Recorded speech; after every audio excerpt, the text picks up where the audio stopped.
உங்கள் குட்டி கிச்சனில் பிக் ஸ்டோரேஜ் ஸ்பேஸ் வேணுமா? அப்போ இந்த வீடியோ உங்களுக்கு. வீடியோ ஃபுல்லாக பாருங்கள். நம்ம எப்படி ஆர்கனைஸ் பண்ணலான்னு பார்க்கலாம்.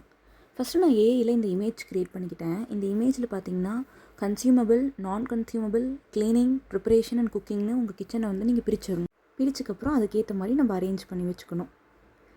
ஸ்டெப் 1 பார்த்தீங்கன்னா டீக்ளட்டர். நம்மளுக்கு தேவையில்லாதது எல்லாத்தையும் வந்து டீக்ளட்டர் பண்ணணும். நம்ம டம்ளர் பார்த்திங்கன்னா எங்கள் வீட்டில் வந்து 4 டம்ளர் போதும் எப்போயுமே, தண்ணி குடிக்கிறதுக்கு ஒரு டம்ளர். ஸோ மற்ற டம்ளர்லாம் நான் ரிமூவ் பண்ணிட்டேன். ஸோ ஸ்பேஸ் வந்து நம்மளுக்கு அதிகமாக கிடைக்கிது. இந்த மாதிரி கிச்சனில் ஒரு ரவுண்டு போங்க.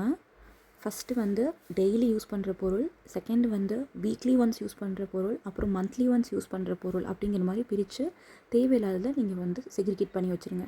நான் இப்போ அப்படி தான் செக்ரிகேட் பண்ணிகிட்ருக்கேன். நான் இந்த இடுக்கி அந்த டாங்ஸ் எல்லாம் யூஸ் பண்ணி ரொம்ப வருஷம் ஆகுது. நான் தோசைக்கரண்டி வேறு தோசைக்கரண்டி தான் யூஸ் பண்ணுவேன். அப்புறம் இந்த வடிகட்டிலாம் நான் யூஸே பண்ணுறதில்ல. ஸோ எல்லாத்தையும் நான் இப்போ பிரித்து வச்சுட்டேன். அது எல்லாத்தையும் நான் வந்து நெசசரி அன்னெசரின்னு பிரிச்சுட்டு அதை நான் டிஸ்கார்ட் பண்ணிடுவேன். சிலதை வந்து நான் எடுத்து வச்சுப்பேன். இந்த மாதிரி வீட்டில் நம்ம அடிக்கடி டீக்ளட்டர் பண்ணிக்கிட்டே இருக்கணும். டீக்ளட்டர் தான் ஃபஸ்ட்டு கிளென்லினஸில் ரொம்ப முக்கியமான விஷயம். நீங்கள் உங்கள் வீட்டில் டீக்ளட்டர் பண்ணுவீங்களா? அப்படி டீக்ளட்டர் பண்ணால் எத்தனை நாளுக்கு ஒருக்கா டீக்ளட்டர் பண்ணுவீங்கன்னு எனக்கு கமெண்ட்ஸில் சொல்லுங்கள். நான் இப்போ டீக்ளட்டர் பண்ணி முடிச்சிட்டேன். அடுத்தது நம்ம என்ன பண்ண போகிறோங்கிறத பார்க்கலாம். ஸோ இப்போ எனக்கு தேவைப்படுற திங்கை மட்டும் நான் தனியாக எடுத்து வச்சிட்டேன். ஸ்பூன்ஸும் அதே மாதிரி நிறையா ஸ்பூன்ஸ் இருந்தது.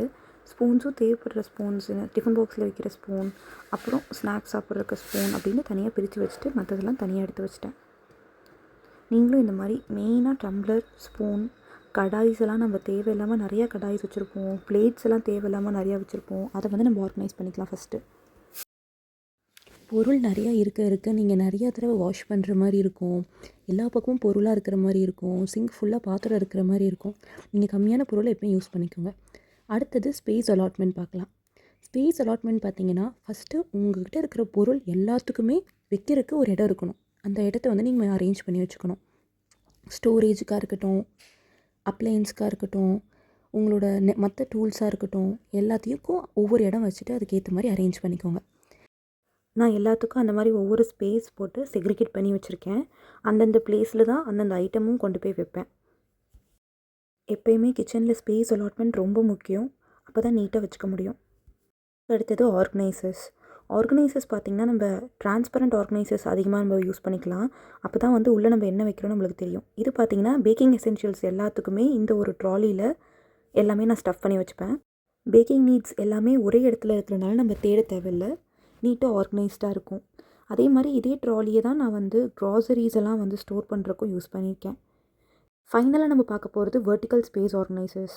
நான் ஒரு 4 ஆர்கனைசர் யூஸ் பண்ணுறேன். அது வந்து இந்த வெர்டிக்கல் ஸ்பேஸை அவ்வளோ அழகாக எனக்கு யூட்டிலைஸ் பண்ணுறதுக்கு ஹெல்ப் பண்ணும்.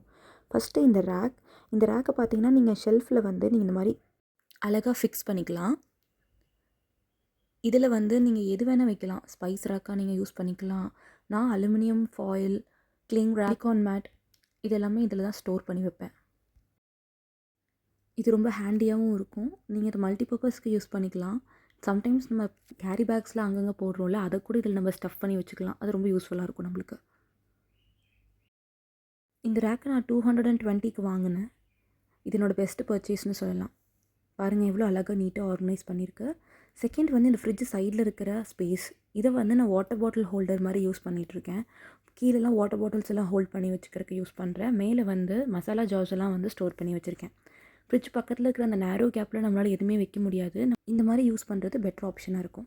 அடுத்தது பார்த்திங்கன்னா இந்த ஹூக்கில் பார்த்திங்கன்னா நான் மெஷரிங் ஜார்ஸ், மெஷரிங் கப்ஸ் எல்லாம் நான் ஹோல்ட் பண்ணி வச்சுருக்கேன். இதுவும் வந்து நான் அமேசானில் தான் வாங்கினேன். இதில் கப்ஸ் கூட நீங்கள் ஹேங் பண்ணி வச்சுக்கலாம். அடுத்தது ஆயில் கேன்ஸ் வந்து பார்த்திங்கன்னா இதெல்லாம் வந்து நான் ஸ்டோர் பண்ணுறதுக்காக வச்சுருக்கேன். ஆயில் ஸ்டோர் பண்ணிக்கிறது இதில் ஸ்டோர் பண்ணிப்பேன். கிரவுண்ட்நட் ஆயில், நல்லெண்ணெய், ரீஃபைண்ட் ஆயில், கோகோனட் ஆயிலெலாம் நான் இதில் ஸ்டோர் பண்ணி வச்சுப்பேன்.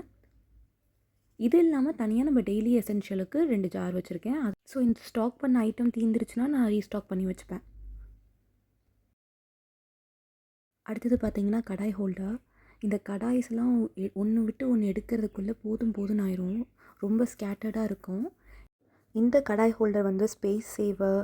உங்கள் வெர்டிக்கல் ஸ்பேஸை அழகாக யூட்டிலைஸ் பண்ணிக்கலாம். நம்ம டக்குன்னு ஒரு பொருள் எடுக்கும்போது ஈஸியாக இருக்கும் எடுக்கிறதுக்கும்.